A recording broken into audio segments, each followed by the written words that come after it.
लग्नाची बेडी या मालिकेत आपण पाहणार आहोत की सिंधूचं संगीत फंक्शन असतं त्यावेळेस मधू ही सिंधूला आणि राघवला दोघांनाही ज्यूस देते. तिने राघवच्या ज्यूसमध्ये झोपेची गोळी मिक्स केलेली असते. ते दोघेही ज्यूस पित असतात.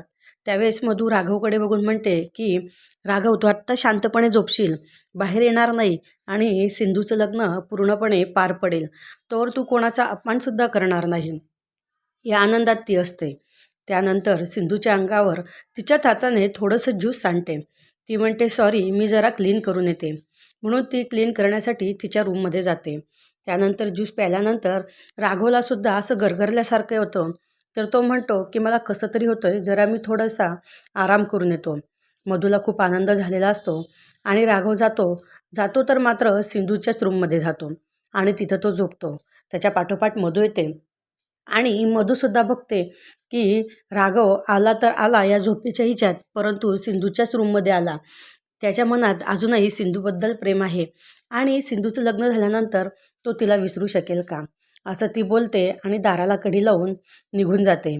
त्यानंतर सिंधू ही बाथरूममध्ये बाहेर येते आणि राघवला बघते आणि म्हणते, राघव, तुम्ही इथे येऊन का झोपलात? राघव मात्र उठत नाही आणि तिला काही रिस्पॉन्स देत नाही. त्यावेळेस ती त्याची नाडी चेक करते आणि म्हणते, राघवला कोणीतरी झोपेची गोळी दिलेली वाटते. म्हणून ती राघवच्या चेहऱ्यावरती पाणी मारून उठवते. राघव चेहऱ्यावरती पाणी मारल्यानंतर थोडासा उठतो, परंतु त्याची अर्धवट झोप असते.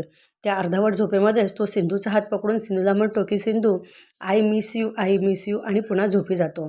त्यावेळेस सिंधू म्हणते, राघव तर पुन्हा पूर्ण ग्लानीमध्ये आहेत.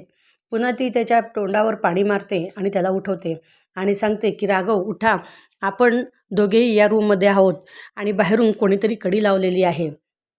तेव्हा मात्र ती दोघेही घाबरतात. ती म्हणते की घरातील लोक काय म्हणतील आणि मधुताई यांना तर बोलायला चान्सच मिळेल, म्हणून ते दोघी अतिशय घाबरलेले असतात. इकडे अन्वी आणि तिचा मित्र विशालला शोधत असतात आणि विशाल आणि काजल हे राघवच्या रूममध्ये असतात. परंतु अन्वीचा मित्र हा राघवच्या रूमकडे जाणार तेवढ्यात अन्वी सांगते की ती राघव मामाची रूम आहे, तिथं मिळूच जाऊ नको. त्यानंतर हे दोघेही आतमध्ये बोलत असतात. विशाल काजलला म्हणतो की तू इथं का आली, तुला मी यायला नाही सांगितलं होतं ना. त्यावेळेस काजल म्हणते की मला माहिती आहे, तू मला आतमध्ये कोंडून गेला होतास, पण तुझं या सिंधूशी लग्न होत आहे आणि त्याचा मला किती त्रास होत आहे हे विशाल तुला कळणार नाही. त्यावेळेस विशाल म्हणतो की मलाही कळतं आहे, मी फक्त आईसाठी तिच्याशी लग्न करत आहे, हे तुला माहिती आहे, माझं प्रेम तुझ्यावरती आहे, मी कधी सिंधूचा होणार नाही. तेव्हा काजल म्हणते की हां, आईसाठी जर तू सिंधूला बायको म्हणून एक्सेप्ट केली तर पुन्हा माझं काय होणार? त्यावेळेस विशाल म्हणतो, असं काहीही होणार नाही, तू जरा माझ्यावरती विश्वास ठेवशील का? तेव्हा काजल म्हणते की मी कसा विश्वास ठेवू? तेव्हा मात्र विशाल म्हणतो की इकडे आई मला टॉर्चर करते, इकडे तू टॉर्चर करते. मी ज्या दोन्ही बायांवरती प्रेम करतो त्याच मला जगायला मुश्किल करत आहेत, त्याच मला समजून घेत नाही आहेत. तर आता मी काय करू? आणि तू सांगते की माझं तुझ्यावर प्रेम आहे, तर त्यासाठी मला प्रूफ द्यावं लागेल. अजून काय प्रूफ हवं आहे तुला? तेव्हा तो म्हणतो की तू आता इथून जा, इथं कोणी येऊ शकेल. ती म्हणते की नाही, जसं जसं तुझ्या आणि सिंधूच्या लग्नाची तारीख जवळ येते तसं मला खूप त्रास होतो आहे. त्यानंतर राघव हा सिंधूला आणि सावीला म्हणतो की तुम्ही जरा बाहेर जा, कारण सावीने तिच्या रूमची दार उघडलेलं असतं आणि आतमध्ये आलेली असते. तेव्हा सिंधूला मोठं टेन्शन कमी होतं आणि सावी आणि सिंधू ही बाहेर जातात आणि राघव त्याच्या रूमकडे जाऊ लागतो. त्याच्या रूमकडे तो जातो आणि त्याला कळतं की आतमध्ये कोणीतरी आहे. त्याला बोलण्याचा आवाज येतो. तो जरा कान देऊन ऐकत असतो तर त्याला कळतं की हा तर विशालचा आवाज आहे आणि नंतर ही बाई कोण? मग तेव्हा त्याच्या लक्षात येतं की अन्वी आणि अनुष हे दोघेही बरोबर सांगत होते की विशालची गर्लफ्रेंड आहे आणि अन्वीने बघितलेली तीच ही बाई दिसते आहे, परंतु तिच्या गोष्टीवरती मी विश्वास ठेवला नाही, म्हणून तो त्यांचं ऐकू लागतो.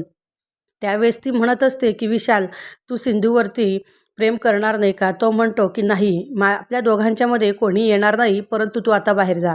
त्यावेळेस मात्र इकडे विशालची आई हिच्या मनामध्ये खूप घाळमेळ झालेली असते की या दोघांना इतकं सांगूनही शेवटी ही दोघं जे करायचं तेच करत आहे, आता मी घरातल्यांना काय उत्तर देऊ, म्हणून तिची खूप तळमळ चालू असते. त्यावेळेस राजश्री ही त्या विशालच्या आईला खायला आणते आणि म्हणते की सिंधू आमची सून नाही तर मुलगी आहे, ती मुलीसारखी परफेक्ट आहे आणि आमची मुलीचं सर्व व्यवस्थित व्हावं असं मला वाटत आहे. त्यानंतर तिला विचारतात की विशाल कुठं आहे.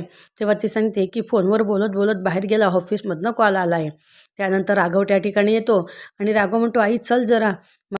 त्यानंतर त्या ठिकाणी राघव येतो आणि राघव राजश्रीला म्हणतो की आई जरा बाहेर चला, तर बाहेर मी तुम्हाला काही दाखवतो. इकडे मधु ही सिंधूच्या रूममध्ये आलेली असते आणि ती सिंधूला बोलत असते की सिंधू तुला कळतंय ना. तेव्हा सिंधू म्हणते की मधुताई तुम्ही तर राघवला बघण्यासाठी आलात आणि राघव या ठिकाणी नाही आहे. तेव्हा मधू म्हणते की मी राघवला कशाला बघायला येऊ. त्यावेळेस सिंधू म्हणते की हे तर सावी आणि विनू पण सांगतील की तुम्ही कोणाला बघायला आलात. त्यावेळेस मधू म्हणते की आता तुला लग्न करायचं आहे हे तुझ्या लक्षात आहे ना. त्यावेळेस सिंधू म्हणते की मी तुम्हाला एकदा सांगितलेलं आहे ना की मी लग्न करून या घरातनं जाणार आहे, तरी का पुन्हा पुन्हा त्याच गोष्टी मला समजावतात. मला कळत नाही आणि आमच्या दोघांच्या पाठीमागे फिरतात.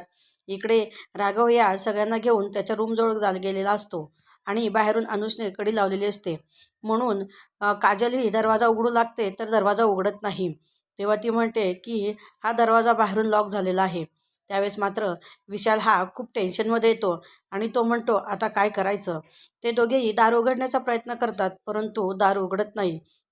तेव्हा मात्र विशाल आता म्हणतो आता हे सर्व आईला सत्य समजणार. राघव हा घरातील सर्वांना सांगतो की आतमध्ये विशाल त्याच्या प्रेयसीसोबत आहेत आणि मात्र त्याच्याही राघवकडे बघू लागते आणि आतमध्ये ते दोघे खूप चिंतेत होतात. असेच नवनवीन भाग पाहण्यासाठी आमच्या चॅनलला लाईक करा, शेअर करा आणि सबस्क्राईब करा.